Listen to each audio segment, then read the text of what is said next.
আজি অসমৰ অংগনবাড়ী কৰ্মী, আশা কৰ্মী আৰু ৰন্ধন কৰ্মীসকলৰ বাবে এটা অত্যন্ত গুৰুত্বপূৰ্ণ দিন হিচাপে স্বীকৃত হ'ল।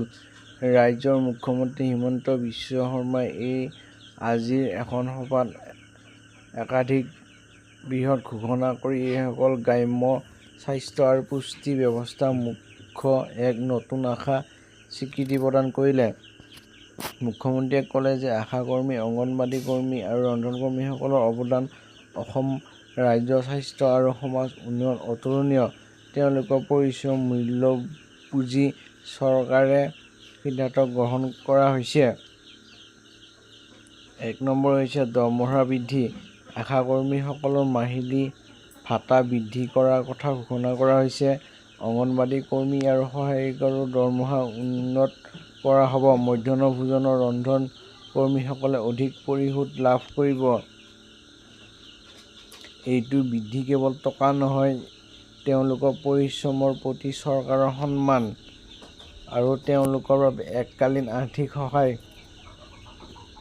কিছু বিশেষ অৱস্থা যেনে অসুস্থ, দুৰ্ঘটনা আশা আৰু অংগনবাড়ী কৰ্মীসকলক এককালীন সহায় আগবঢ়োৱা হ'ব। ৰন্ধন কৰ্মীসকলৰ বাবে এই সুবিধা অন্তৰ্ভুক্ত কৰাৰ কথা আলোচনা কৰা হৈছে।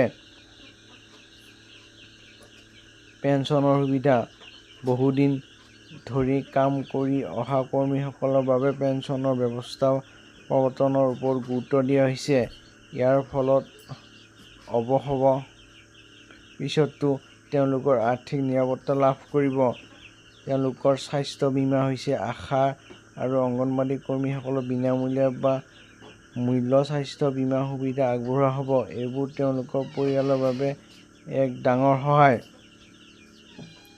ৰাজ্যজুৰি উত্তম কৰ্মীসকলক বিশেষভাৱে সন্মানিত কৰাৰ ব্যৱস্থা কৰা হ'ব আৰু তেওঁলোকৰ কামত ৰাষ্ট্ৰীয় স্তম্ভ প্ৰদান কৰাৰ লক্ষ্য